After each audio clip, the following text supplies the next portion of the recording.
Bom dia, bem-vindos ao webcast da Petrobras, com analistas e investidores, sobre os nossos resultados do ano de 2025, do quarto trimestre desse ano também. É um prazer estar com todos vocês hoje. Esse evento ele vai ser apresentado em português, com tradução simultânea para o inglês, e os links para os dois idiomas eles se encontram no nosso site de relacionamento com investidores. A gente quer informar também que todos os participantes vão poder acompanhar a transmissão pela internet, como ouvintes, e depois da nossa introdução, a gente vai ter uma sessão de perguntas e respostas, como costumamos ter, e vocês podem enviar sua pergunta para o e-mail petroinvest@petrobras.com.br. Hoje estão presentes conosco Magda Chambriard, presidente da Petrobras, Álvaro Tupiaçu, gerente executivo de Gás e Energia, representando hoje a Angélica Laureana, nossa diretora executiva de Transição Energética e Sustentabilidade, Clarice Coppetti, diretora executiva de Assuntos Corporativos, Cláudio Schlosser, diretor executivo de Logística, Comercialização e Mercados, Fernando Melgarejo, diretor executivo financeiro de Relacionamento com Investidores, Renata Baruzzi, diretora executiva de Engenharia, Tecnologia e Inovação, Ricardo Wagner, diretor executivo de Governança e Conformidade, Silvia Anjos, diretora executiva de Exploração e Produção, e William França, diretor executivo de Processos Industriais e Produtos. Para iniciar, vou passar a palavra então para a nossa presidente, Magda Chambriard, para suas considerações iniciais. Por favor, presidente, pode prosseguir. Senhoras e senhores, muito bom dia. Um prazer estar aqui apresentando nossos resultados do ano de 2025 e do terceiro e do quarto trimestre do mesmo ano, 2025.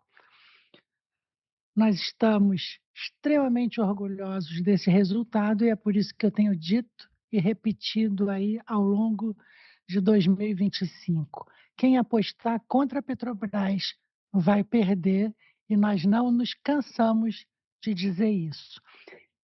Dito isso, vamos à nossa fala, dizendo o seguinte: olha, 25, como vocês viram, foi um ano absolutamente sem precedentes no crescimento de produção da Petrobras.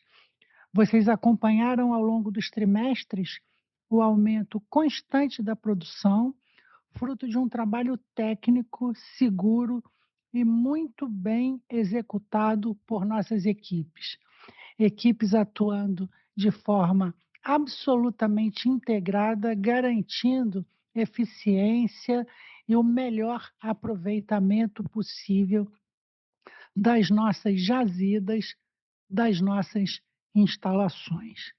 Eu vou destacar então aqui alguns dos nossos recordes, lembrando antes que o Brent não nos ajudou. O preço do petróleo teve uma queda grande, mas foi o crescimento da nossa produção que nos permitiu mitigar essa queda de produção. O preço do petróleo com grande queda, mas nós entregamos 11% a mais de produção no ano de 2025, se comparado ao ano de 24. Superação de metas tem sido constante na companhia. Superação de metas de produção, de capacidade de plataformas, de capacidades de refinaria, de metas de exportação de petróleo ou de alocação de novos produtos em novos mercados. Então, eu vou destacar aqui alguns dos nossos recordes. As plataformas do Campo de Búzios romperam a marca da produção operada de 1 milhão de barris por dia em outubro de 25.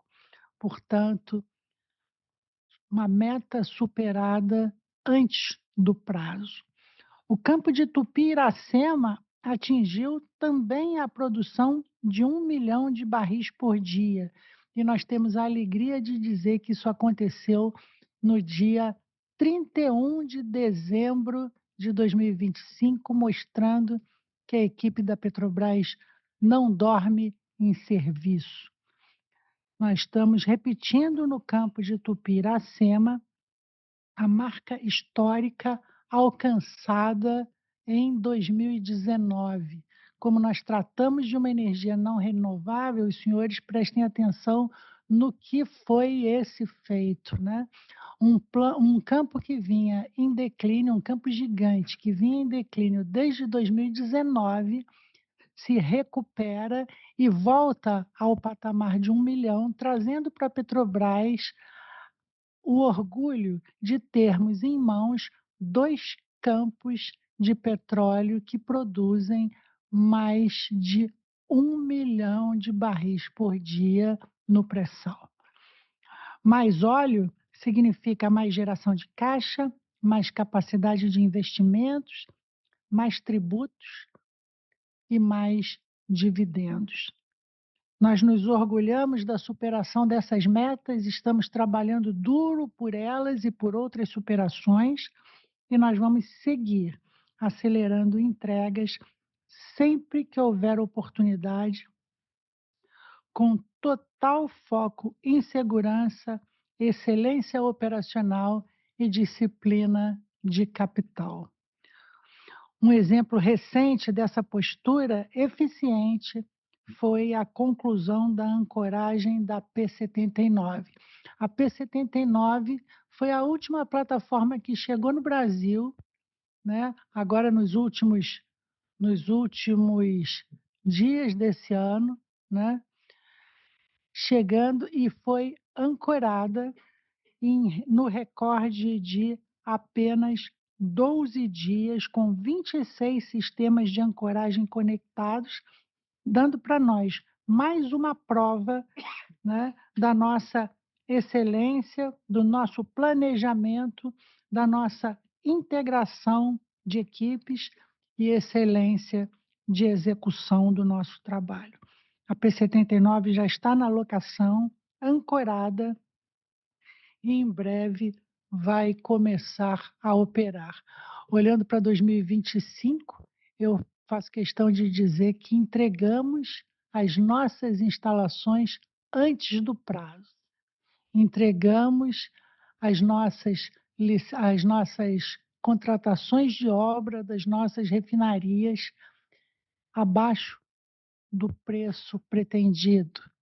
E com isso nós temos dia a dia produzido mais, melhor e com menos recursos. Essa é a busca da Petrobras constante por excelência.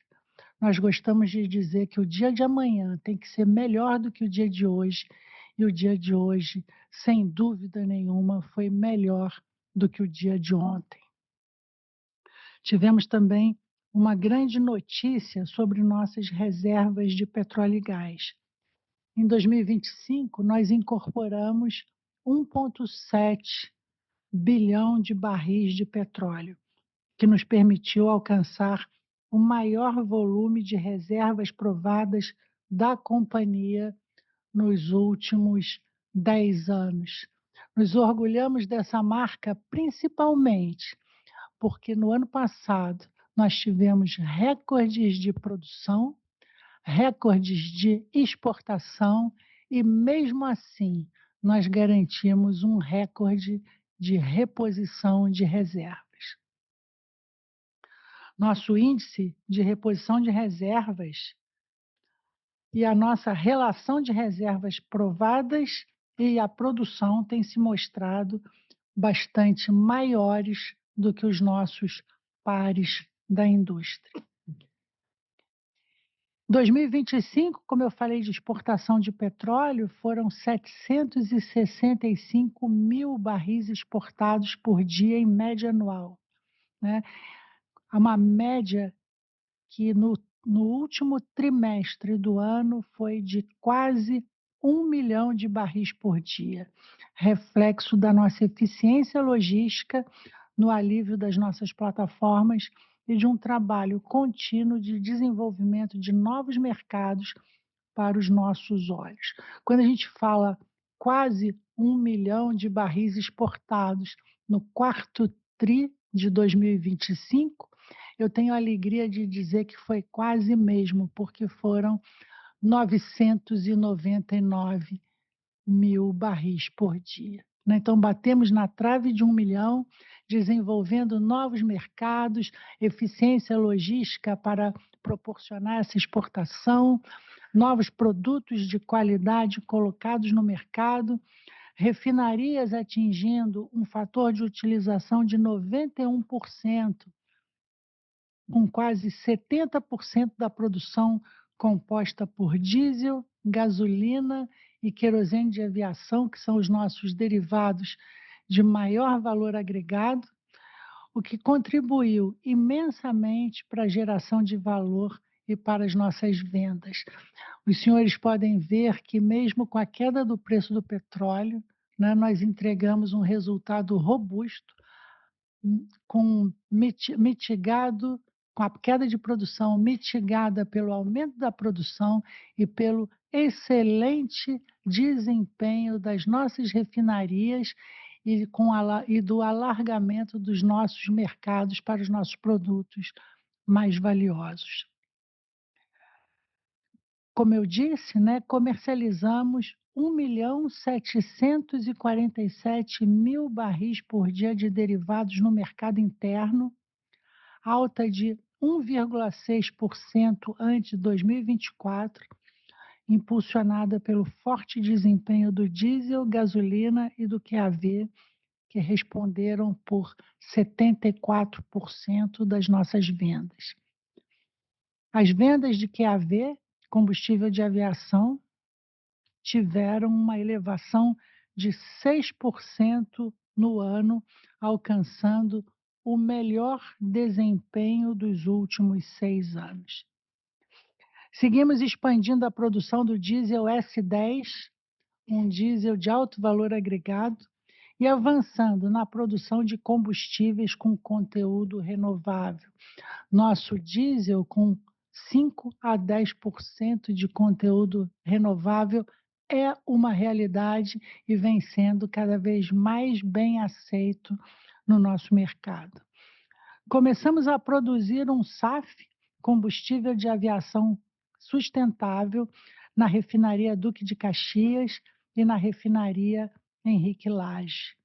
Na refinaria Presidente Bernardes, nós iniciamos a contratação para a construção da primeira planta dedicada à produção de combustível de aviação sustentável e de diesel verde. E, além disso, nós entregamos, pela primeira vez em 2025, bunker com conteúdo renovável no mercado asiático. Eu já tive a possibilidade de dizer isso no trimestre passado, mas nós estamos fazendo um bom dinheiro colocando bunker, combustível de navegação, portanto, com 24% de combustível renovável no mercado asiático. Bom dinheiro, todas as cargas vendidas e vendidas de uma forma muito rápida. Tivemos grandes notícias no mercado de gás. O segundo módulo da unidade de processamento de gás natural do Complexo Boa Ventura entrou em operação no ano passado, elevando a capacidade total de processamento da unidade para 21 milhões de metros cúbicos por dia. Atingimos a marca de 6,6 milhões de metros cúbicos por dia de volume de gás contratado na modalidade firme, inflexível, no ano de 2025. Prezados, isso é mercado livre, né? Dobrando a base de clientes da Petrobras e mantendo a nossa liderança no atendimento. Isso quer dizer que as empresas brasileiras continuam acreditando e apostando que a Petrobras é a sua principal fornecedora de gás natural no Brasil. Temos ainda pela frente grandes oportunidades de crescimento com geração de valor. Nós estamos conseguindo combinar um portfólio de qualidade e alto retorno com uma estratégia de gestão pautada em disciplina de capital, aumento de produção, e eficiência operacional. A Petrobras está imbuída de um propósito firme: fazer dessa empresa uma empresa cada vez maior, crescendo junto com o Brasil e entregando para a sociedade brasileira e pelos seus investidores, sejam eles estatais ou privados, o melhor da companhia. Estamos construindo uma empresa que é lucrativa, cada vez mais diversificada e preparada para liderar uma transição energética justa, preparada para enfrentar as volatilidades de um mercado de petróleo tão instável quanto o que nós estamos vivendo hoje, gerando retorno para os nossos acionistas e riqueza, empregos e desenvolvimento para o nosso país. Eu agradeço a confiança de todos vocês e reafirmo o nosso compromisso, o compromisso da Petrobras com um futuro ainda mais próspero para a companhia e para o país. Antes de acabar, eu quero dizer para todos: quem apostar contra a Petrobras certamente vai perder. Eu tenho muito orgulho de dizer isso. Muito obrigada pela presença. E agora eu vou passar a palavra para o nosso diretor financeiro, o Fernando Melgarejo, que vai ter a honra de divulgar por nós os nossos resultados financeiros, dos quais todos nós nos orgulhamos. Muito obrigada. Obrigado, Magda, pelas palavras, pela introdução aqui de tudo que foi nosso resultado. Um bom dia a todos os diretores, todos que estão participando e nos assistindo aqui hoje nesse webcast. Bom, webcast esse que a gente traz o resultado do quarto trimestre de 2025 e o resultado de fechamento de ano de 2025. Como a presidente Magda já destacou, em 2025, tivemos um crescimento de produção de óleo e gás sem precedentes na história da companhia. Um resultado que reforça tanto a qualidade dos nossos ativos de EP, quanto a nossa capacidade de ter uma forte geração de caixa, mesmo em cenários desafiadores. Vamos ver como isso repercutiu em nossos resultados financeiros nos próximos slides, por favor. Em primeiro lugar, quero falar do ambiente externo. O Brent médio de 2025 foi da ordem de $69 por barril, uma queda de 14% em relação a 2024, e bem abaixo das nossas expectativas que estávamos usando internamente. Esses fatores, que pela sua natureza, estão totalmente fora aqui dos nossos controles. O que podemos e devemos gerenciar é a nossa resiliência nos mais diferentes cenários. Nesse ponto, demonstramos a capacidade de gestão da companhia para extrair o potencial máximo de todos os nossos ativos. Mais à frente, vamos falar das alavancas de gestão e dos projetos que levaram à produção. Nosso EBITDA ajustado alcançou 42,5 bilhões de dólares e, sem considerar eventos exclusivos, o montante foi de 43,8 bilhões, resultado em linha com o ano anterior. O lucro líquido atingiu 19,6 bilhões de dólares. Sem os eventos exclusivos, ficou em 18,1 bilhões. Aqui, nós expurgamos os ganhos com variação cambial e outros fatores que não têm efeito caixa. Em outros trimestres, a variação cambial impactou negativamente o balanço e, desta vez, o impacto foi positivo no resultado societário, refletindo a valorização do real frente ao dólar. Por fim, o fluxo de caixa operacional, vamos falar sobre ele. Mesmo neste cenário de forte queda do Brent, geramos 36 bilhões de caixa operacional no ano de 2025. Manter os resultados no mesmo patamar do ano passado, desafiados por uma queda de 14% do Brent, demonstra que nosso resultado é robusto, sustentado por ativos de qualidade, de alto retorno e rápida geração de caixa. Próximo slide, por favor. Neste e no próximo slide, vamos mostrar como entregamos esse resultado, mesmo com a grande queda do Brent. Registramos, em 2025, um crescimento nas vendas de derivados no mercado interno, totalizando 1,75 milhão de barris por dia. Destaco, em especial o aumento de 5,2% nas vendas de diesel, um resultado que reforça a nossa competitividade e capacidade de atender a demanda no mercado brasileiro com total rentabilidade. Alcançamos um fator de utilização nas refinarias, como já adiantado pela presidente, de 91%, com 68% da produção composta por derivados de maior valor agregado, como diesel, gasolina e QAV. Outro ponto importante é que 70% do óleo processado em nossas refinarias veio do pré-sal, o que contribuiu para a geração de derivados de maior valor agregado, para a redução de emissões e para a otimização da nossa logística. Esse resultado está alinhado ao nosso compromisso de sustentabilidade e responsabilidade ambiental. Próximo slide, por favor. O fator-chave para compensarmos a queda do Brent foi o crescimento histórico de produção que alcançamos em 2025, superando a nossa meta. Aqui fazemos um raio-x do aumento de 11% da nossa produção em 2025, em que as novas plataformas de pré-sal tiveram um papel fundamental e decisivo nesse resultado. Búzios continua entregando acima do esperado, com níveis de produtividade muito elevados. Em outubro de 2025, as plataformas do campo atingiram um recorde de 1 milhão de barris de óleo por dia.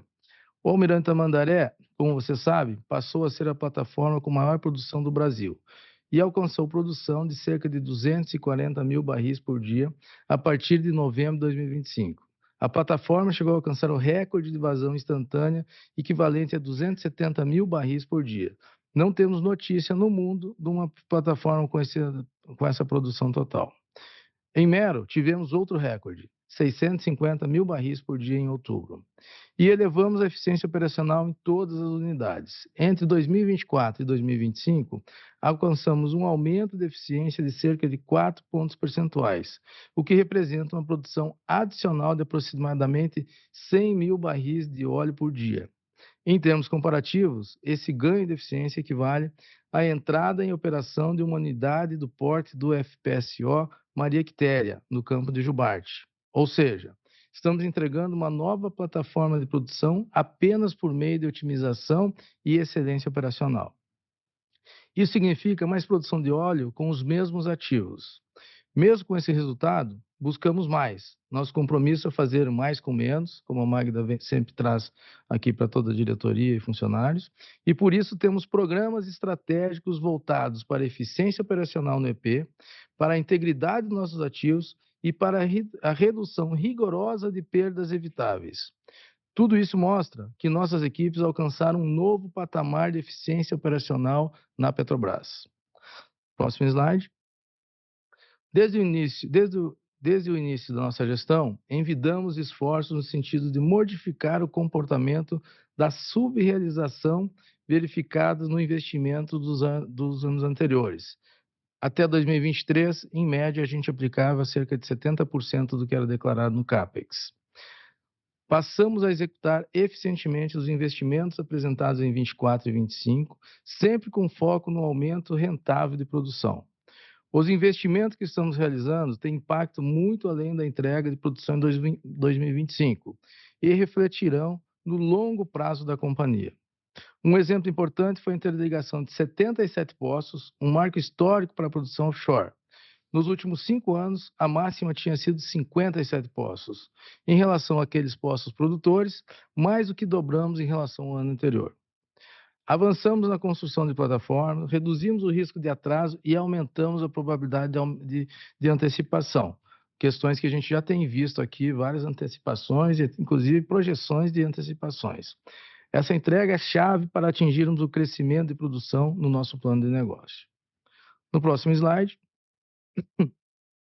E é por isso, portanto, que 84% dos nossos investimentos foram alocados no EP, como podemos ver no próximo slide, nesse slide, seguindo de 11% na RTC e de 2% gás e energias de baixo carbono. Foram 17 bilhões em EP, onde temos o melhor portfólio do mundo.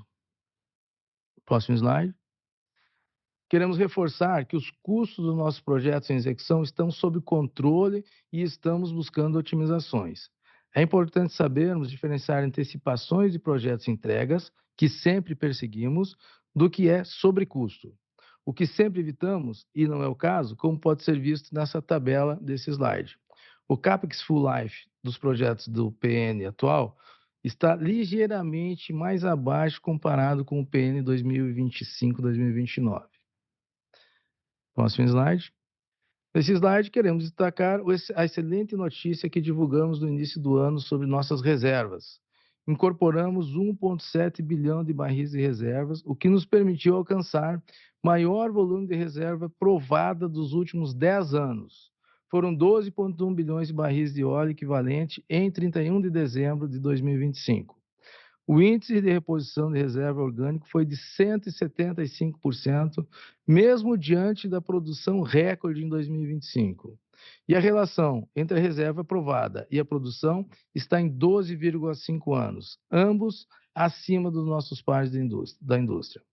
A recomposição das nossas reservas, mantendo baixos custos, continua sendo e sempre será uma das nossas prioridades. Próximo slide, por favor. Em 31 de dezembro de 2025, a dívida bruta alcançou 69,8 bilhões dentro do limite previsto no nosso plano.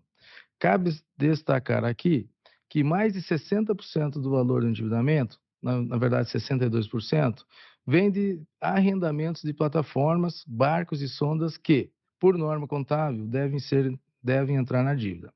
Em 2025, só a entrada em operação do Almirante Tamandaré gravou dívida de 2,6 bilhões e do Alexandre Gusmão mais de 1,1 bilhão, fora as parcelas referentes a prorrogações e outros afetamentos. Sempre lembro, aqui no nosso webcast, que essas parcelas e arrendamentos na dívida se referem a ativos geradores de produção e, consequentemente, são geradores de receitas. As duas plataformas que citei adicionaram 270 mil barris dia de capacidade somente para a Petrobras. Olhando a dívida financeira, continuamos com o nosso trabalho de liability management ao longo de 2025, buscando sempre o melhor perfil da nossa dívida. E aqui eu destaco as operações muito bem sucedidas no mercado de capitais realizadas em setembro, como a emissão de novos bonds com taxas atrativas e as operações de gestão de passivos realizadas no quarto trimestre, com alguns pré-pagamentos bancários que fizemos, inclusive, nossa dívida reduzir do quarto trimestre para o terceiro trimestre de 2025. Além disso, nosso caixa fechou num patamar de cerca de 9,2 bilhões de dólares em 31 de 12 de 2025. Próximo. Nesse trimestre, o Conselho de Administração aprovou o encaminhamento à Assembleia Geral Ordinária para a distribuição de 8,1 bilhões de reais, equivalente a 62 centavos por ação, que serão pagos em duas parcelas iguais, em maio e em junho. Reforço que a nossa estratégia é gerar valor no longo prazo, conciliando investimentos em projetos de alto retorno com nossa política de dividendos, que permite remunerar os acionistas de forma competitiva. Próximo, por favor. No que diz respeito ao retorno da Petrobras para a sociedade, ela não cabe apenas em um slide. Tudo que produzimos nessa empresa, em cada plataforma, refinaria, usina, centro de pesquisa, laboratório, em cada projeto social, gera desdobramentos incalculáveis em várias camadas da sociedade. Nossa tentativa aqui é trazer um pequeno resumo em números desse efeito cascata na economia brasileira. Começamos pelos investimentos. Em 2025, como já falamos, investimos mais de 20 bilhões, um aumento de 22% em relação a 2024, refletindo nosso compromisso em acelerar tudo o que for possível para gerar retorno para os nossos investidores e também para a sociedade. Esses investimentos foram responsáveis por sustentar mais de 300 mil empregos e representam mais de 5% do total de investimento brasileiro. Outro exemplo é o montante de 277,6 bilhões que pagamos ano passado entre tributos, royalties, participações especiais à União, estados e municípios. Também distribuímos mais de 45 bilhões em proventos, sendo 17,6 bilhões para o grupo de controle. Além disso, destinamos cerca de 2 bilhões em investimentos socioambientais, voluntários e obrigatórios, patrocínios e doações. Esses são alguns dos exemplos do efeito multiplicador da Petrobras no Brasil. Por fim, uma mensagem importante que eu gostaria de reforçar é que temos projetos de qualidade que vão entregar crescimento e rentabilidade. Toda a sociedade brasileira e nossos acionistas vão usufruir no longo prazo desses benefícios. Reforço que nosso foco é a execução do plano de negócio de 2026-2030 em 3 frentes. Primeiro, disciplina de capital. Segundo, mais produção. E terceiro, eficiência. Isso que continuaremos buscando nesse ano de 2026. Vamos mover nosso país conciliando resultado com desenvolvimento econômico. Finalizo aqui minha apresentação e agradeço mais uma vez a atenção de todos. Estaremos, toda a diretoria, disponíveis aqui para responder as perguntas que vierem daqui para frente. Eduardo, repasso aí para você a condução. Muito obrigado, Magda. Muito obrigado, Fernando. Vamos começar agora a nossa sessão de perguntas e respostas. A primeira pergunta vai ser do Rodolfo Angeli, do JP Morgan. Rodolfo, você nos ouve? Pode prosseguir, por favor. Oi, gente. Obrigado. Vocês me ouvem? Imagino que sim, né? Vamos lá. Eu entendo que a gente vai fazer uma pergunta só por analista. Eu adoraria poder discutir alguns aspectos do resultado do TRI do ano com um pouco mais de detalhe, mas como a gente tem uma escassez de espaço para pergunta, a minha pergunta vai ser sobre o atual cenário, né, do que está acontecendo na indústria, dado todo o conflito no Oriente Médio, né? A gente tem recebido muita pergunta de cliente em relação a como que está, como é que está o ambiente em relação, principalmente, a combustíveis e como é que a Petrobras está se preparando para atuar durante esse momento de incerteza e de vários preços com bastante volatilidade, né? Então, eu gostaria de ouvir dos executivos da Petrobras um pouco sobre como é que vocês estão vendo a situação de abastecimento. Vocês têm alguma perspectiva em relação a preços, e se poderia falar um pouquinho, né, imagino, sobre a visão de vocês. Há alguma coisa acontecendo em relação a importações? Existe a possibilidade de se aumentar a utilização em refinarias no curto prazo? Enfim, gostaria de ouvir de vocês um pouquinho sobre, né, o assunto aqui mais de curto prazo, que a gente também está recebendo bastante perguntando dos investidores. Muito obrigado. Muito obrigada pela pergunta. Eu vou começar respondendo, depois eu vou pedir a palavra dos outros diretores, do diretor de refino, logística e financeiro também. Bom, sem dúvida nenhuma, nós estamos vivendo um momento de alta instabilidade geopolítica, onde nossa preocupação é deixar a empresa preparada para qualquer cenário que ocorra em relação ao preço do petróleo, né? Se ele for $85 por barril, nós temos que estar preparados. Se for 55, temos que estar igualmente preparados, né? Então, só lembrando que começamos o ano passado com um preço do petróleo superior a $80, terminamos o ano com menos de $60, chegamos a $59, e a companhia entregou seus resultados e mostrou ser, vamos dizer assim, resiliente o suficiente para enfrentar essa variação de cenário.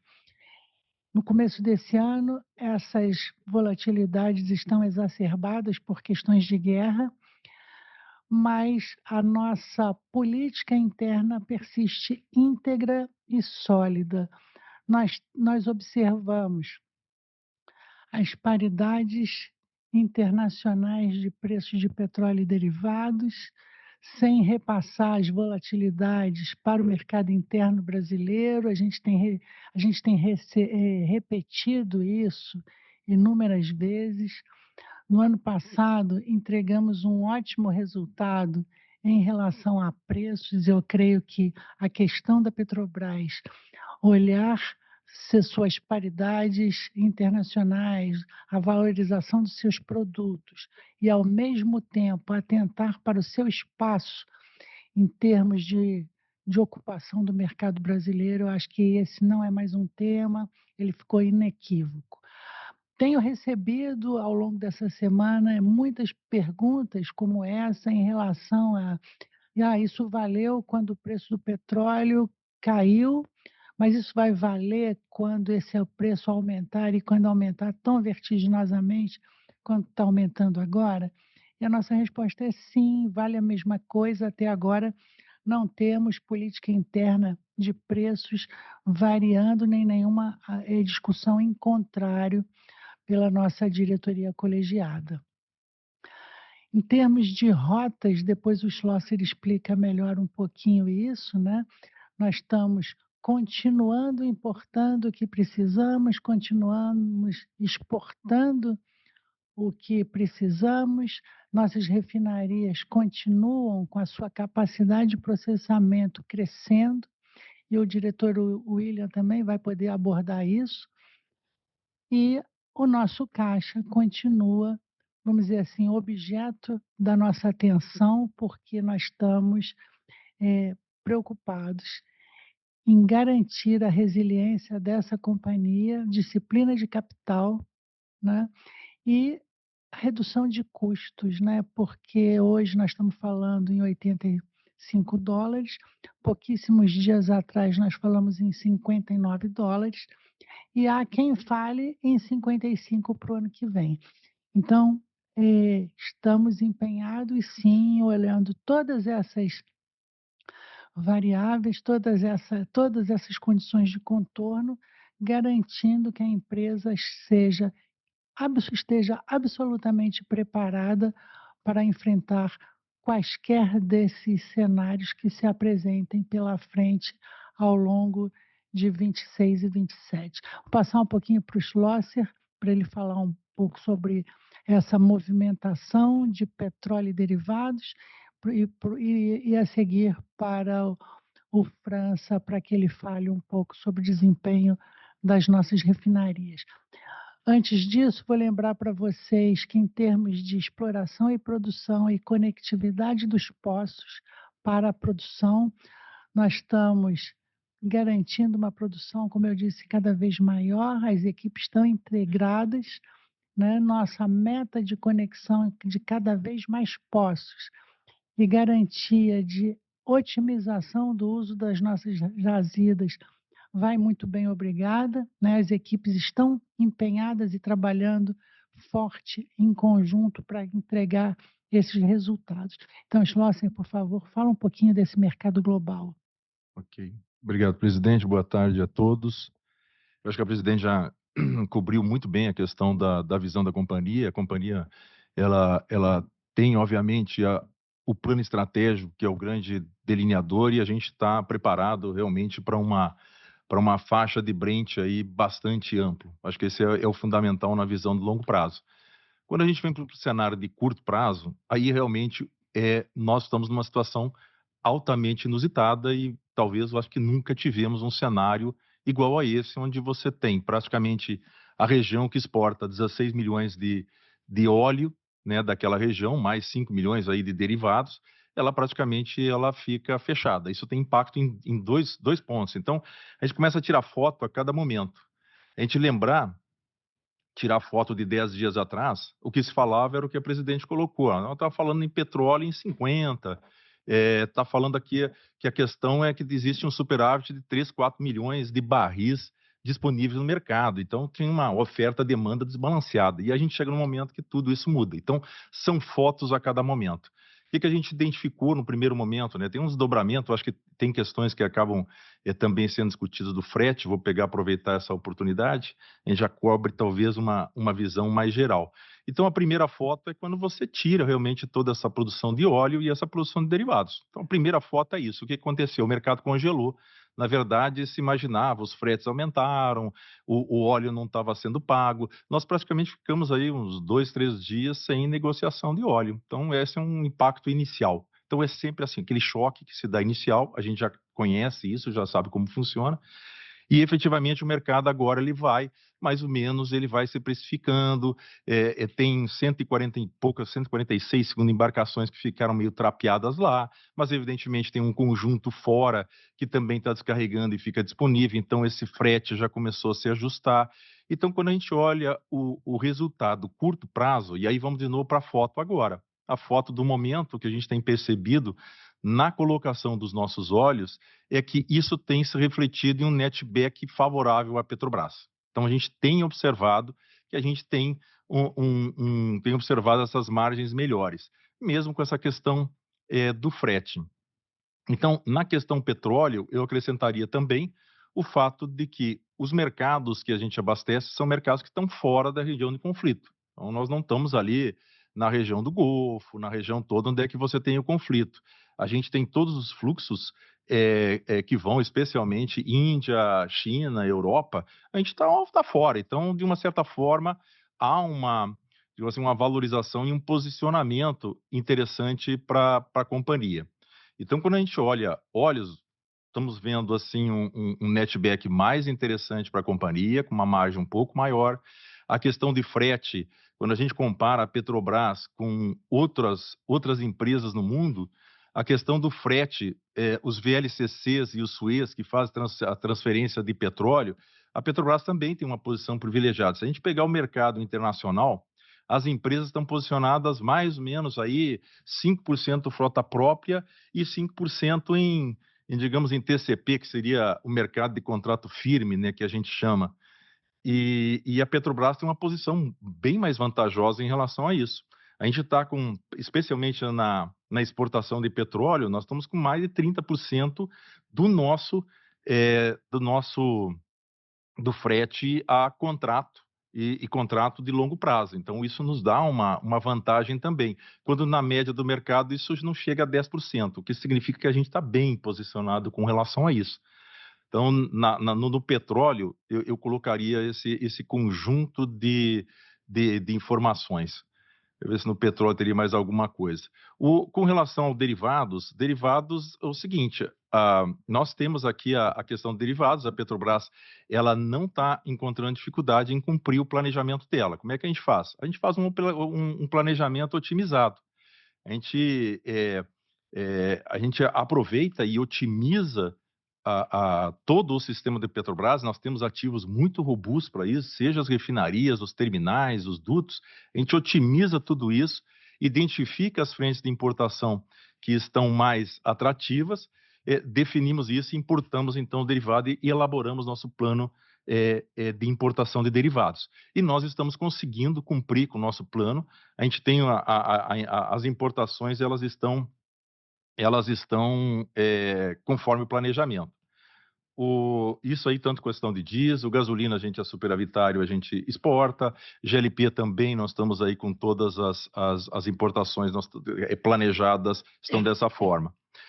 Nós conversamos um pouco com o mercado, então o mercado, obviamente, o que a gente aponta, tem uma importação relevante sendo feita pelos distribuidores, né, distribuidores e outros importadores aí do mercado, e tem sinalizado, e os navios que estavam apontados para cá continuam sendo aportados e vão chegar ao Brasil. Então, quando você olha esse cenário, de uma forma geral, o planejamento, tanto da Petrobras como os demais atores, ele está conforme aquilo que a gente já enxergava anteriormente. E aproveito para colocar também que, quando fala assim, o abastecimento, a Petrobras tem um compromisso com seus clientes. Lembrar que o Brasil, em termos de abastecimento, a Petrobras não é o único ator. Nós temos importadores relevantes, nós temos produtores de derivados relevantes também no país. Então, esse é uma visão assim que nós temos com relação a produtos e derivados. Mas, certamente, como eu falei, é o seguinte, a visão de longo prazo está bem coberta pelo planejamento estratégico da Petrobras e a visão de curto prazo é foto a foto. Você não tem filme para isso, então você não consegue enxergar isso. Então é foto a foto, cada dia é o seu dia. Então a gente vai avaliando, monitorando, fazendo as análises e, obviamente, tirando a melhor oportunidade de netback, seja ele da exportação de petróleo, seja ele das oportunidades de eventualmente uma frente de importação mais rentável, enfim, atuando no mercado. Então esse é o curto prazo que a gente por exemplo, gostaria de detalhar. Passar para o William aqui. Paulo já falou praticamente tudo, junto com a nossa presidente, destacando em relação ao refino que a gente já está otimizando com o plano de logística colocado para nesse primeiro trimestre. Para vocês terem uma ideia, nós fechamos o ano com 91% de FUT e vamos fechar esse primeiro trimestre com 95%. Então, já é uma ampliação muito grande da produção de derivados, principalmente diesel, gasolina e querosene, né, de aviação. Nós temos algumas paradas programadas previstas, principalmente em 4 refinarias esse ano, Repar, Refap, Cubatão e Replan, inclusive a Replan com um revamp, com ampliação de uma das nossas destilações. Mas nós temos hoje técnica de inspeção de monitoramento das unidades, que com esse monitoramento a gente consegue, se necessário, adiar, aumentar o tempo de campanha das refinarias, né, garantindo então maior também produção de derivados, com aumento do FUT, ciclo, do fator de utilização, se necessário, vamos fazer também. Então, estamos nessa sequência, com sinergia com a nossa área de logística e comercialização, e já estamos fazendo frente, como eu falei, com esse aumento do nosso fator de utilização no primeiro trimestre desse ano para 95%, que é muito bom, né? Aí é pace set, benchmark aí a nível mundial. Show. Só para finalizar, acho que a grande referência continua sendo o planejamento estratégico, então não há mudança em função desse cenário. A gente está buscando eficiência, redução do nosso Brent de equilíbrio para 59, como a gente declarou, né? E que todas essas otimizações oportunísticas estão sendo estudadas pelos diretores operacionais e que podem se reverter em bons resultados para a companhia. Obrigado, Magda, Fernando. Acrescentar só Claro, o seguinte, eu falei um pouco de precificação e etc. Eu acho que é justamente a estratégia comercial da Petrobras, ela foi criada justamente para momentos dessa natureza, onde você tem essa volatilidade tão grande, né, que você observa no mercado, assim, uma volatilidade imensa em fatos inusitados, né? Eu acho que ela foi criada para isso, sem antecipar nenhum tipo de movimento da Petrobras em si. Mas a estratégia comercial dá essa, digamos assim, dá essa robustez para a companhia também na condução dos seus negócios. Obrigado, Magda, Fernando, Schlosser, William. Antes de seguir para a próxima pergunta, eu acabei esquecendo de dizer antes do Rodolfo perguntar, vamos manter uma pergunta por analista para que a gente possa ser o mais democrático possível e dar a chance a todos perguntarem, por favor. Liliane Yang, do HSBC, a próxima a perguntar. Por favor, Lili, a palavra está contigo, pode prosseguir. Bom dia, boa tarde para vocês. Obrigada pela oportunidade. Primeiro, eu queria elogiar a maior transparência de informação via os seus slides. Vou me restringir a uma pergunta. O preço do petróleo está bem mais elevado do que o Brent que vocês têm no seu orçamento, aquele que delineia o plano de investimento. Se o preço do petróleo continuar alto dessa forma, vocês podem dizer qual é o destino prioritário para esse free cash flow que seria gerado em excesso ao orçado nesse primeiro semestre? Só para dar um acordo que eu estou procurando quais projetos de investimentos daqueles dos 10 bilhões de dólares que ainda não foram aprovados ou daqueles que vocês indicaram que querem aprovar, mas poderia ter o Final Investment Decision postergado, né?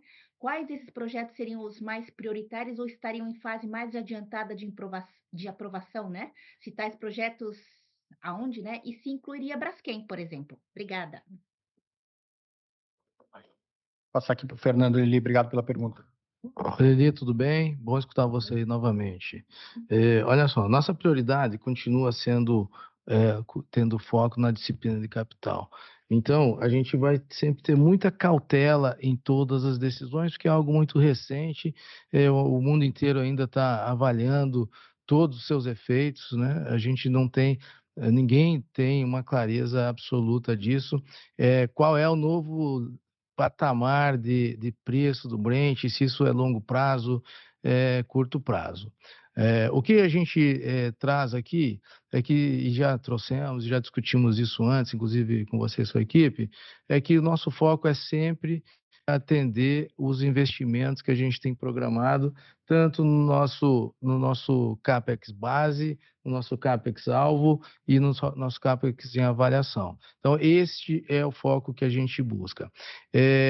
Obviamente, se tiver uma receita adicional, a gente vai cuidar dos investimentos, em seguida, cuidado com a dívida, né? A gente tem a ideia de convergência para 65 bi nos 5 anos. Se tiver uma sobra de caixa, a gente busca antecipar. Isso está dentro da nossa disciplina de capital que a gente tem trazido aqui e a cautela que a gente tem.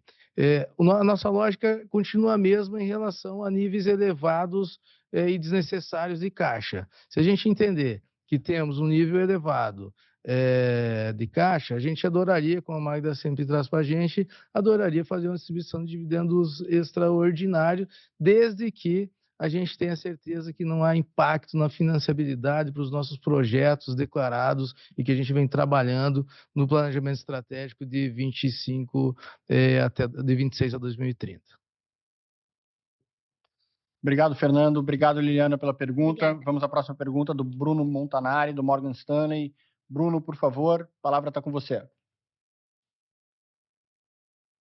Boa tarde, pessoal. Obrigado por pegar minha pergunta.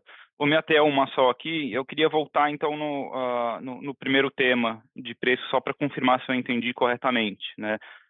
Está bastante claro que a política não passa volatilidade para o mercado doméstico, mas a presidente Magda mencionou que a política funciona em cenários de óleo alto ou óleo baixo, né?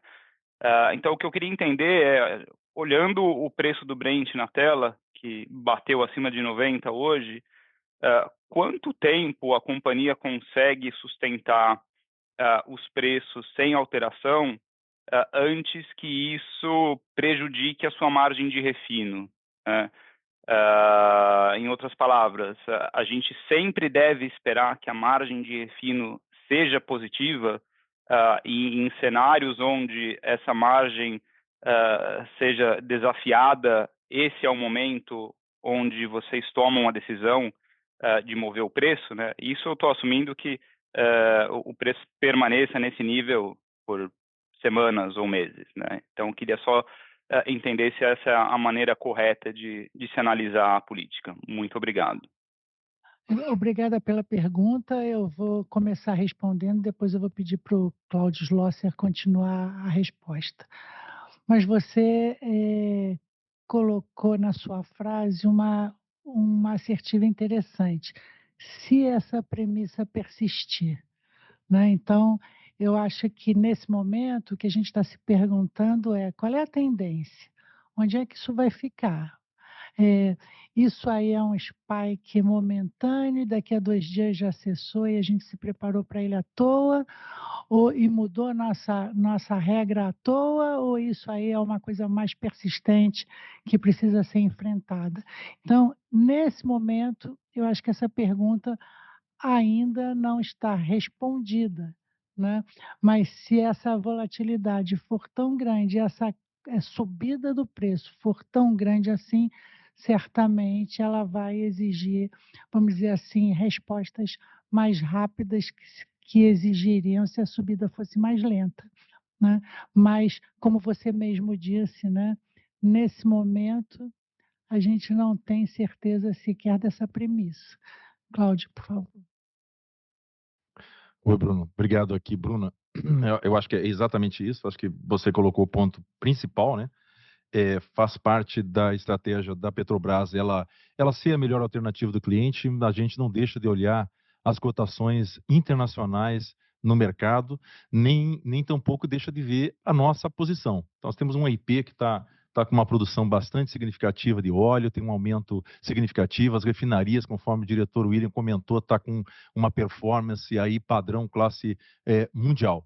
E tem a estratégia comercial que basicamente ela tem como princípio fundamental não transferir, então, essa volatilidade. Nós já tivemos no passado, por exemplo, que a gente pega lá, os reajustes eram diários. Então, você pegava, você tinha algum tipo de questão no mercado, você transferia isso aí imediatamente para o mercado. A gente já viu que esse negócio não funciona. Não funciona para a companhia, não funciona para a sociedade de uma forma geral. Então, basicamente, o que a gente suporta pela estratégia comercial é exatamente isso, a gente garantir. E a presidente colocou de forma muito clara. A questão aqui, gente, é o seguinte, a gente está falando das fotos, né? Há 10 dias aqui nós estamos falando de outro cenário completamente diferente. A gente está falando de 1 bilhão de óleo boiando aí mundialmente, com sobreoferta, enfim. Então, aquilo que eu digo do dia a dia. A estratégia comercial, como falei, ela foi criada e ela foi concebida justamente para olhar esses aspectos. Mas, evidentemente, como você colocou, outra variável que faz parte da estratégia comercial é efetivamente a financiabilidade. E aí a financiabilidade está lá dentro. Ela está dentro da estratégia, ela é analisada diariamente, tecnicamente, é analisada a posição que a gente está e é assim que a gente se posiciona. Por exemplo, se a gente colocar 300 dias, faz que a gente não tem reajuste no diesel. O diesel está 300 dias sem reajustar. E apesar da gente estar num ambiente de conflitos no mundo e tudo isso, e permanecemos nessa situação. Então, dado essa volatilidade, o fator preponderante aqui é a questão do tempo. O fator tempo, ele é o fator, né, de todas as formas, é o mais relevante que nós temos agora no momento. Obrigado, Magda. Obrigado, Schlosser. Obrigado, Bruno, pela pergunta. Vamos à próxima pergunta. Também outro Bruno Amorim, do Goldman Sachs. Por favor, Bruno, pode prosseguir com a sua pergunta. Oi, bom dia a todos. Obrigado pelo espaço para a pergunta e parabéns pelas entregas sólidas ao longo do ano, especialmente no lado da produção. A minha pergunta vai nesse sentido também da produção, né? Eu gostaria que vocês comentassem um pouco sobre as opcionalidades para eventuais antecipações de início de operação de novas plataformas, aquelas que estão previstas para 2027. Existe a possibilidade de antecipar para 2026? Como é que estão as conversas com os fornecedores? E existe a possibilidade também de antecipação de CAPEX para que essa entrega seja feita? Então, a pergunta é essa, uma pergunta mais abrangente com relação a eventuais antecipações de entrada em operação de plataformas. Obrigado. Obrigado, Bruno. Vou passar para a diretora Renata. Oi, Bruno, boa tarde, obrigada aí pela pergunta. Como a gente sempre fala, a gente está sempre buscando antecipação, né? Agora, para 2026, a gente não percebe nenhuma outra antecipação possível das novas plataformas que vão ter CAUA.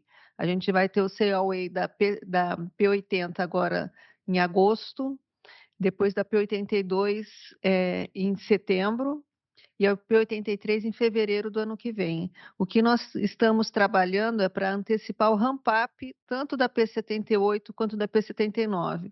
Da P78, a gente já falou do recorde de ancoragem da P79, mas a gente bateu essa semana o recorde de injeção da primeira injeção de gás na P78. A gente conseguiu fazer em 61 dias após o primeiro óleo. O tempo mais curto que a gente tinha feito com plataformas próprias tinha sido na P66, com 79 dias, ou seja, a gente conseguiu antecipar bastante essa injeção, e isso daí é fundamental para que a gente possa prosseguir com os demais poços, né? A gente está hoje com um poço interligado na P78, e a gente estabilizando essa injeção de gás, a gente vai pedir anuência para o segundo poço e assim por diante. Então, para 2026, a nossa campanha é a gente acelerar o ramp-up das atuais plataformas. Muito obrigado, Renata. Obrigado, Bruno, pela pergunta. Vamos à próxima pergunta. Espera aí um pouquinho, Eduardo. Só Fala, lembrando, Bruno, que se tratam de 2 plataformas de grande porte, né, que vão entrar em produção num cenário em que nós conseguimos reduzir significativamente o declínio de produção dos grandes campos, né? Então, a gestão das nossas jazidas nos permitiu reduzir o declínio de produção, e vocês sentiram isso, observando o recorde de produção do ano passado, né, nós conseguimos reduzir o declínio das nossas jazidas de 2024 para cá de 12% para 4% ao ano. Se a gente tivesse 12%, né, a gente estaria colocando plataformas sem nenhum efeito de aumento de produção, e isso não está acontecendo, né? Então, quando a gente consegue gerir melhor nossas jazidas, otimizar nossos projetos de injeção de gás, como a Renata mencionou, os nossos projetos de injeção de água, os nossos projetos de desenvolvimento complementar, etc., nós conseguimos manter as jazidas com um mínimo de declínio para que a entrada dessas plataformas realmente signifiquem o acréscimo de produção que elas nos oferecem, né? Então, com 4% ao ano de declínio, mais ou menos no pré-sal, 2 plataformas de 180 mil cada uma representam um significativo aumento de produção para o ano de 2026, além do CAOA da P80, em agosto, quer dizer, ela deve demorar aí uns 2, 3 meses para chegar no Brasil. Setembro, outubro, novembro, ela já está começando a ser ancorada, etc. Então, também garante, no início de 27, um suporte efetivo de produção adicional. Então, temos 2 plataformas de grande porte para entrar esse ano em produção, mudando o patamar de produção do Brasil, e outras 2 já no começo do ano que vem entrando em produção, também mudando o patamar de produção do Brasil no início de 2027. Obrigado, Magda. Vamos à próxima pergunta da Monique Greco, do Itaú BBA. Por favor, Monique. Oi, Edu. Oi, pessoal. Obrigada pela oportunidade de fazer pergunta. Eu vou voltar um pouco no tema da estratégia comercial. A resposta do Schlosser na primeira pergunta sobre como vocês estão lidando com a volatilidade de curto prazo na comercialização, para a gente é muito rica, né? Essa visão do foto a foto, né? Desse acompanhamento de como vocês garantem a melhor alocação da produção da companhia. Eu queria fazer essa pergunta análoga para a estratégia comercial, né? Como é que vocês estão tocando esse processo da estratégia comercial, né? Vocês estão se reunindo todos os dias para discutir? A diretoria executiva está avaliando semana a semana, 15 dias a 15 dias? Queria um pouco entender o processo de como vocês estão construindo essa resposta para essa pergunta que eu concordo que ainda não está respondida, se essa tendência é momentânea ou persistente, né? Queria entender um pouco mais do processo para a construção dessa resposta que vocês precisam antes de decidir algum movimento. Obrigada. Oi, Monique, tudo bem? Obrigado aí pela pergunta. Eu vou falar um pouco do processo, né? Como é que a gente faz, né? Como é que é envolvida a companhia como um todo nesse processo. Então, obviamente, quando a gente comentou, a estratégia comercial ela traz consigo esse objetivo de sermos a melhor opção do cliente. Então, a gente quer ser a melhor opção do cliente, a gente quer ter uma posição forte e a estratégia comercial aponta para isso. Então, como é que a gente faz isso? O que nós fazemos é o acompanhamento da área técnica. Nós temos a nossa área de comercialização, mercado interno, nós temos a área de comercialização do mercado externo. Então, essas áreas, elas se conversam diariamente. Então, diariamente, são emitidos relatórios, né? Então, são relatórios diários de acompanhamento, como é que estão a partir da variação do Brent, tem a partir da variação do próprio dólar, a cotação dos derivados. Então, tudo isso, ele compõe o que a gente chama o custo alternativo do cliente, né? Então, a gente analisa dia a dia. Isso aí esses relatórios, eles são encaminhados. Então, tem a gente chama do UGM, que é um grupo especial, né, formado pela presidente, pela diretoria de comercialização, logística e mercados e o diretor financeiro, recebe essas informações no dia a dia. no dia a dia. Então, todo dia isso é repassado. E também acompanhamos e trazemos para a diretoria executiva, né? Então, a partir disso aí, a gente traz para a diretoria executiva, onde é analisado o cenário. Em momentos de crise, a gente intensifica e traz com maior frequência.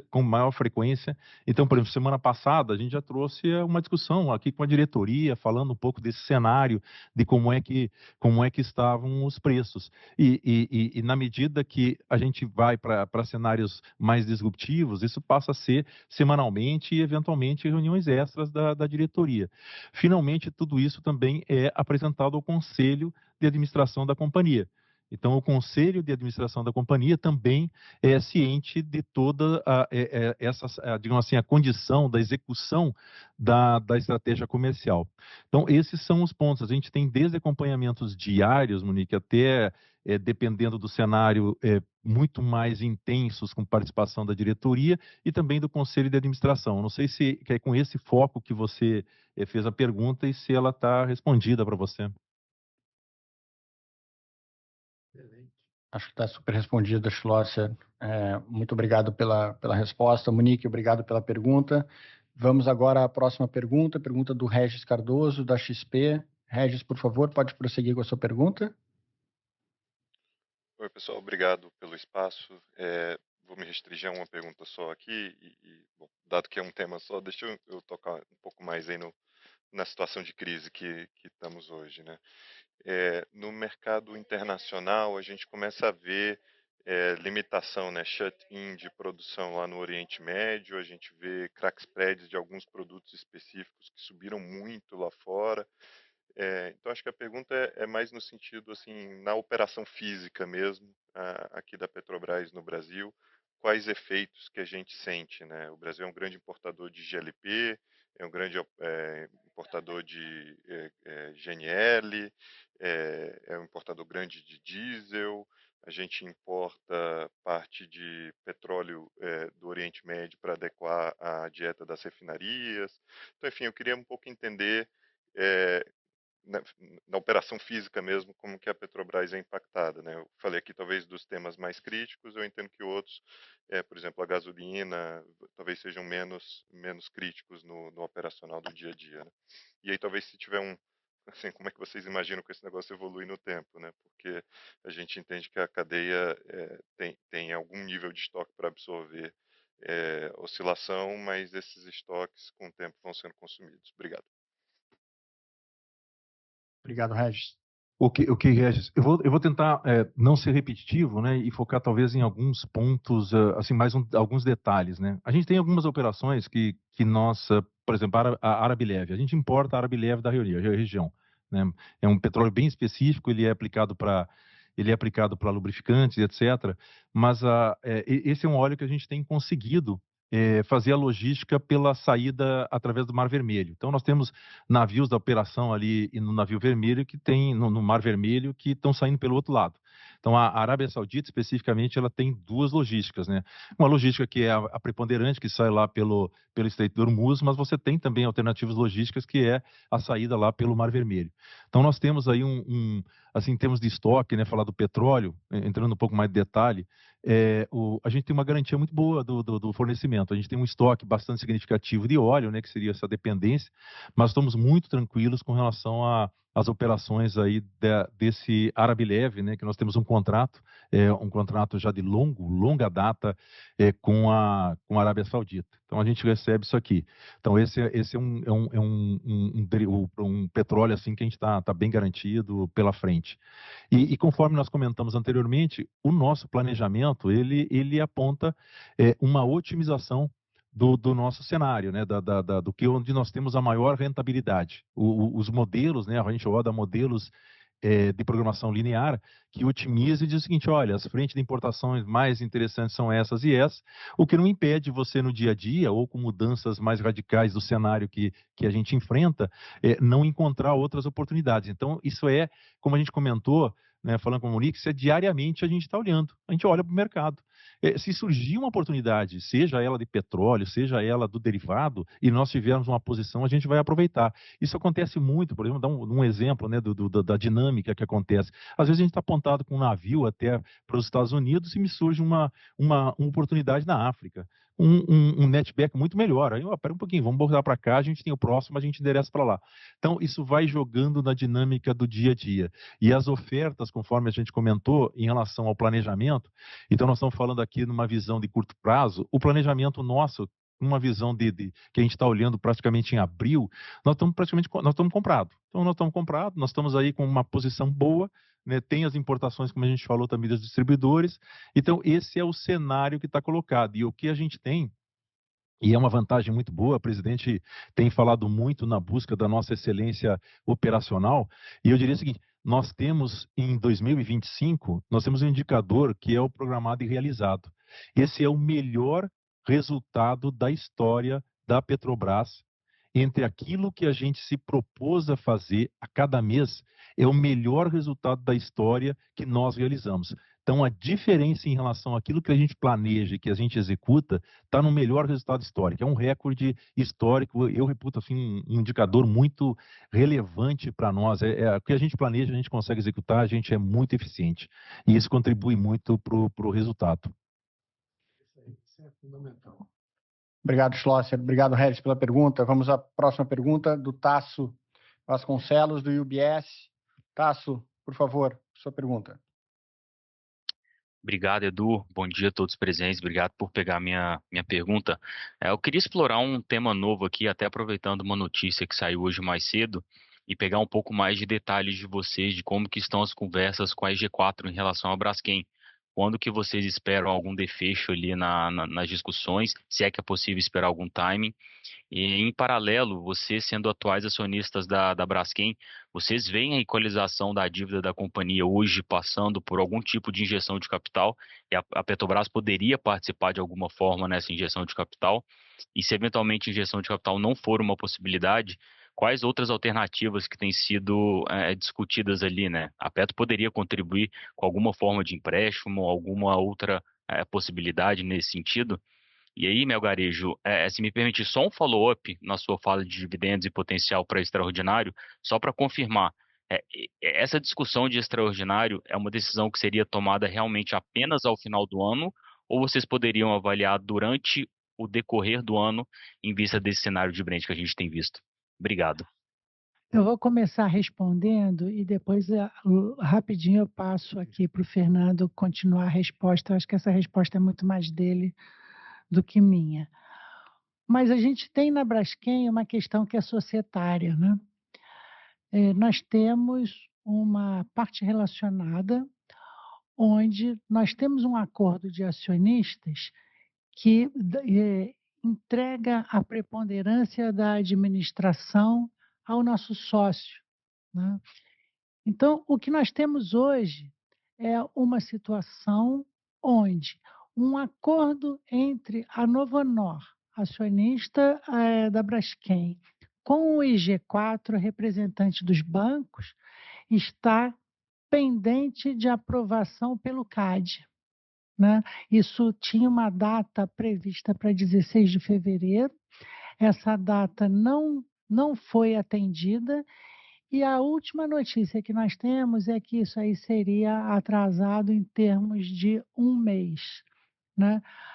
Essa é uma etapa absolutamente necessária para que a gente possa afirmar um novo acordo de acionistas com provavelmente o IG4 para lidar então de uma melhor forma com as sinergias Sistema Petrobras e Braskem.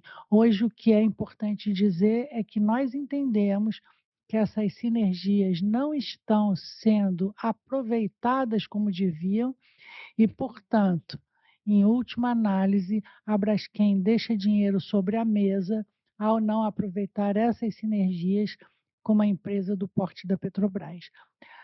Entendemos que nos próximos dias isso aí vai estar solucionado e que nós vamos sim poder fazer finalmente o nosso acordo com o novo sócio para que a gente então venha a maximizar as sinergias entre o sistema Petrobras e a Braskem, em benefício da Petrobras, em benefício da Braskem, dos nossos acionistas, e eu gosto sempre de dizer, sejam eles estatais ou privados, e a sociedade brasileira em geral. Fernando, continua, por favor. Obrigado, Magno. Então, sobre ainda a Braskem, só para concluir, vamos lembrar que a gente aprovou dentro dos órgãos de governança o não acionamento, né, do direito de preferência. Então, a gente vai abrir mão do direito de preferência, né, caso todas as condições que nós aprovamos para não exercer e nem o tag-along se configurem, se apresentem do jeito que são, se não tiver nenhuma novidade. Então, isso já é algo que está decidido. Como a presidente trouxe, a petroquímica é um interesse da Petrobras, a gente enxerga sinergias, estamos apostando nesse projeto. Mas ainda a gente não tem como falar nem pela companhia, né? Se vai ter aporte, não vai ter, isso não está na mesa, é algo que tem que vir da companhia para a Petrobras, né? E a gente vai fazer o que for, o que criar valor para o nosso acionista Petrobras. Então, essa é a lógica que a gente está trabalhando. Mas tudo vai ser comunicado tempestivamente assim que as decisões forem tomadas, que o CAD aprovar, que tiver a gente receber aqui na Petrobras a proposta, né? E hoje o que está valendo é o acordo de acionista com a Novo Honor, e a gente então tem que aguardar aí esse capítulo, tá? E aí, sobre a segunda pergunta, que é dividendos, quando a gente construiu o planejamento estratégico, ainda era, e continua sendo, né, foi no momento de bastante cautela em função do ambiente político externo, que tinha uma visão muito baixista e que ainda continua, a gente não sabe até quando esse valor de hoje ele vai ser longevo ou não, né?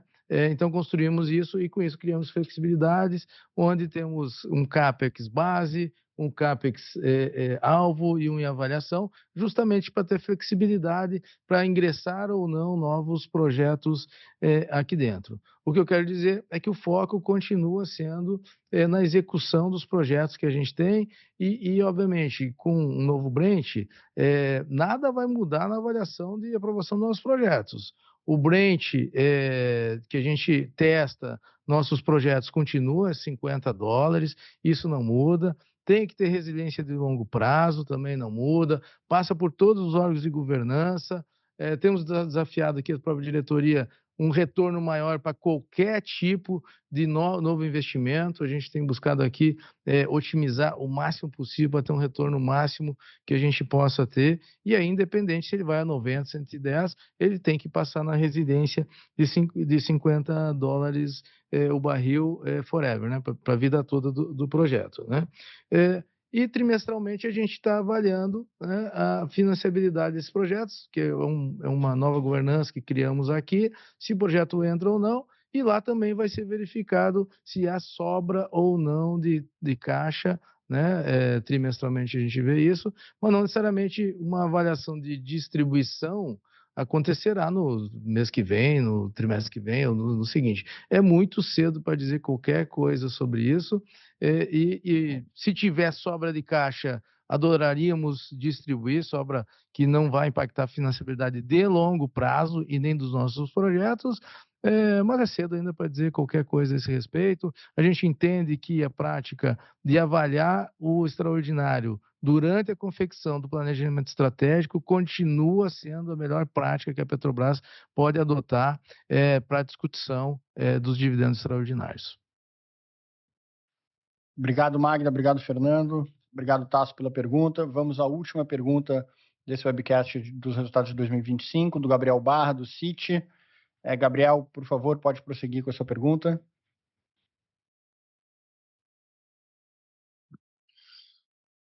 Olá, time Petrobras, presidente, todos os diretores, obrigado por pegar minhas perguntas. Eu tenho uma pergunta aqui para fechar. Acho que tem um tema que, até nesse contexto de alta de petróleo, fica mais evidente o quanto é importante a discussão de margem equatorial, né? Acho que até nessa discussão de segurança energética acaba pegando um pouco nesse ponto, e é um tema super importante para a tese da nossa visão.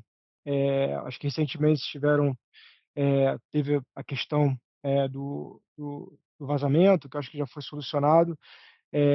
eu queria ouvir um pouco da companhia em relação à timeline, como a gente deveria esperar aqui o avanço, né, do trabalho, principalmente exploratório, quando a gente deveria ter as primeiras números e indicações ali para potenciais projetos na região. E se me permitir, já, dado que eu sou o último aqui, se puder fazer só um follow-up rápido, nesse cenário de petróleo mais alto, eu acho que como o Fernando mesmo trouxe, acho que não muda muito a cabeça de longo prazo, pelo menos quando a gente olha para fundamento, a gente vê um cenário ainda um pouco luz aqui para petróleo. Vocês pensariam em fazer algum hedge de curto prazo, alguma coisa para trazer talvez esse upside aqui para o resultado, dado o cenário mais estressado do petróleo? A gente pouco fala sobre hedge aqui para a Petrobras, a gente tem visto algumas empresas trabalhando um pouco mais nisso. Então, se pudesse comentar também sobre isso, seria interessante. Obrigado.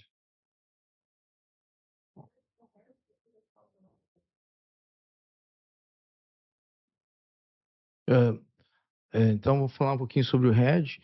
A gente não tem nenhuma estratégia de hedge em estudo. A gente, até hoje, não tivemos estratégias nesse sentido e entendemos que devemos manter sem fazer hedge do preço do óleo. Tá?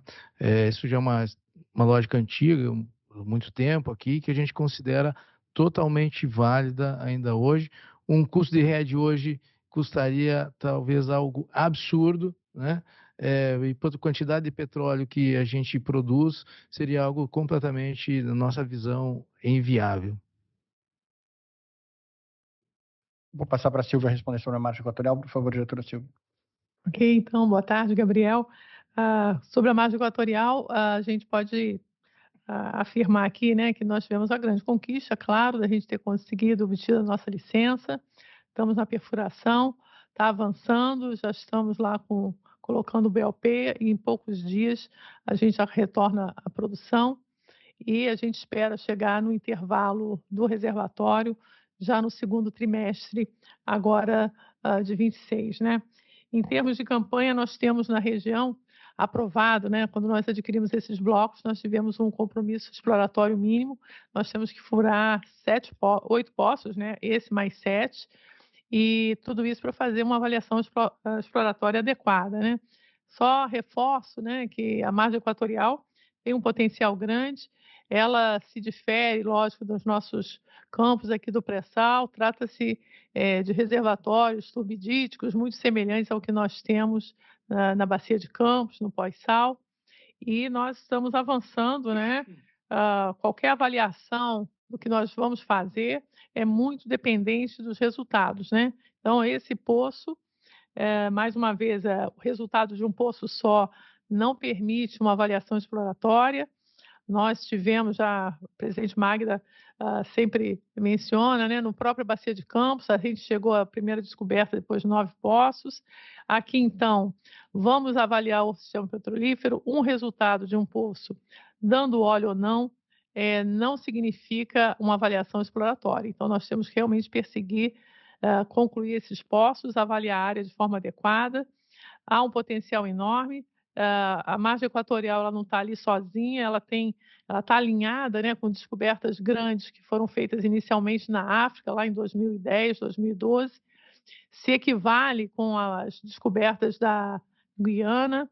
Então, nosso sistema petrolífero aqui a ser avaliado, esse gerador, né, que é muito equivalente ao que tem lá, que é o equivalente ao La Luna, até mesmo da Venezuela, a eficiência desse sistema petrolífero, se a produção, geração, migração foi adequada para que a gente pudesse ter a acumulação que a gente espera encontrar, né?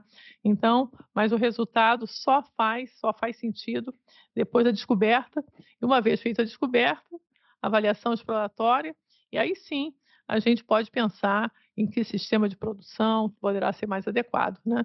Mas estamos aí confiantes, torcendo aí pelos nossos poços, por esse poço aí, que é o poço mais famoso do mundo, mas que todo mundo quer, o porteiro pergunta como é que está nosso poço.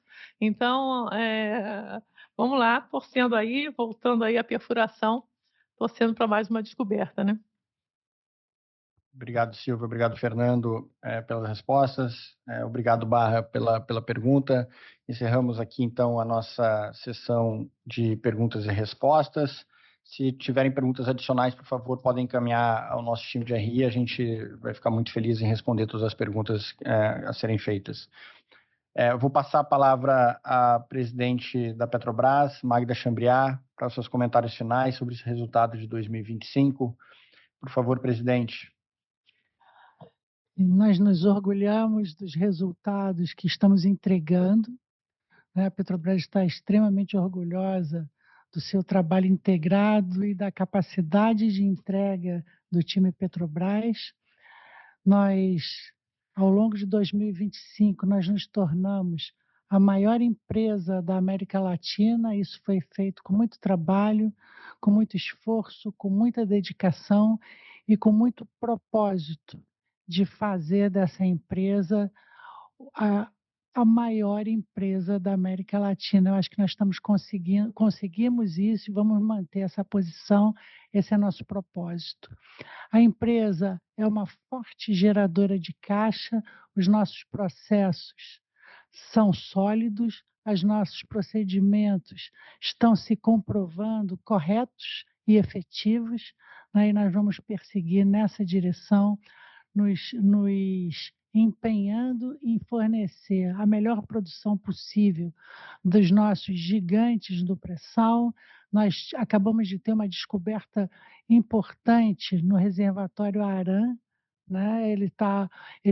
Ainda não está testado, mas a gente já viu uma bela chama mostrando que ali mais um reservatório do pré-sal está surgindo com uma chama bonita de gás e condensado.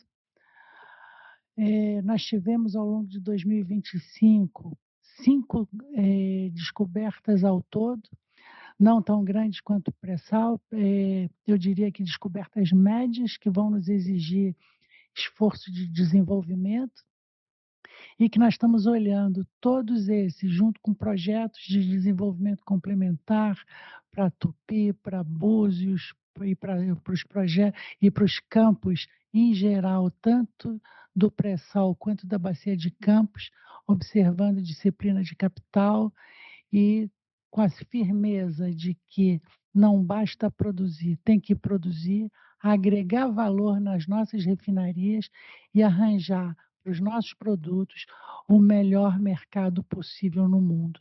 É isso que nós estamos fazendo, é isso que nós vamos persistir fazendo. E é com esse propósito que vocês podem olhar para a Petrobras e dizer, olha, esse time está realmente empenhado em entregar o que está prometendo.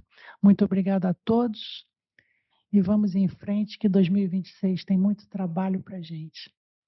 Obrigada a todos. Obrigado, presidente. Fernando, por favor, algumas considerações finais. Claro. Bom, só para finalizar, então, obrigado, Magno, obrigado a todos. É muito bom estar aqui com vocês, estar discutindo a companhia.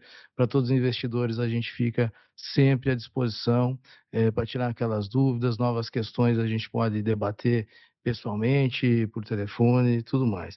Então, como última mensagem, eu queria dizer que uma estratégia de empresa, uma estratégia equivocada numa empresa de commodity, num momento de alta volatilidade ou ainda num cenário adverso, pode trazer dificuldades enormes para o futuro da companhia.